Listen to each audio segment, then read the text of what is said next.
తెలంగాణ జర్నలిస్టుల సమస్యల పరిష్కారానికి టీయూడబ్ల్యూజే ఆధ్వర్యంలో డిసెంబర్ 3న మసాబ్ ట్యాంక్లోని సమాచార శాఖ కమిషనర్ కార్యాలయం ముందు జరిగే ధర్నా పోస్టర్ను షాపూర్ నగర్ యూనియన్ అధ్యక్షులు గొల్లిపల్లి దయాకర్ రెడ్డి, వర్కింగ్ ప్రెసిడెంట్ సాయిబాబా, ప్రధాన కార్యదర్శి మల్లేష్ యాదవ్ ఆవిష్కరించారు. జర్నలిస్టులకు అక్రిడిటేషన్ పాలసీ అమలు, కొత్త కార్డులు, ఆరోగ్య బీమా పునరుద్ధరణ, ఇళ్ల స్థలాల మంజూరు వంటి ముఖ్య డిమాండ్లను ప్రభుత్వం నిర్లక్ష్యం చేస్తుందంటూ వారు విమర్శించారు. రాష్ట్ర వ్యాప్తంగా 33 జిల్లాల జర్నలిస్టులు ఈ ధర్నాలో పాల్గొని తమ హక్కుల కోసం పోరాడాలని టీయూడబ్ల్యూజే నేతలు పిలుపునిచ్చారు.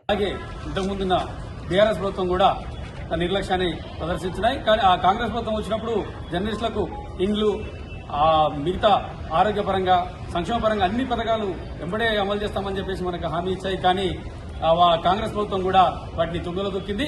మన హక్కుల కోసం, మన హక్కుల సాధన కోసం ఎల్లుండి 3వ తారీఖు నాడు సమాచార భవన్ని ముట్టడించడానికి జర్నలిస్టుల సంఘం నిర్ణయించడం జరిగింది. మనమందరం ఎల్లుండి మన ముట్టడి కార్యక్రమాన్ని జర్నలిస్టుల సోదరులందరూ విజయవంతం చేయాలి. టీయూడబ్ల్యూజే ఆధ్వర్యంలో, ఐజేయూ ఆధ్వర్యంలో జరుగుతున్న ఈ ముట్టడి కార్యక్రమాన్ని ప్రతి ఒక్క జర్నలిస్టు విజయవంతం చేయాలని కోరుతున్నాం. మెదక్ జిల్లా తూఫాన్ ప్రభుత్వం సమీకృత భవన సముదాయంలో ఏర్పాటు చేసిన స్థానిక సంస్థల ఎన్నికల నామినేషన్ల స్వీకరణ మొదలైంది.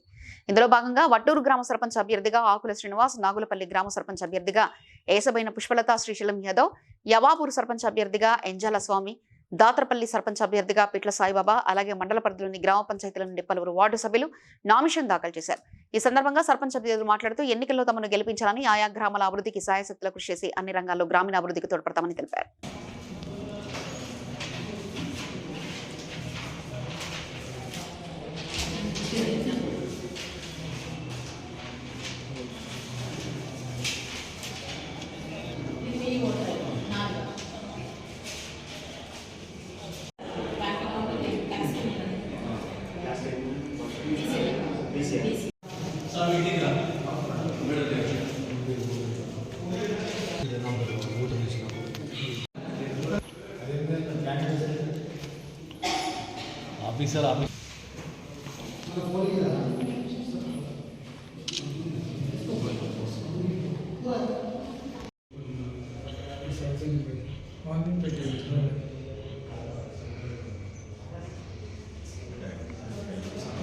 Please like and share, subscribe to BCN Telugu News.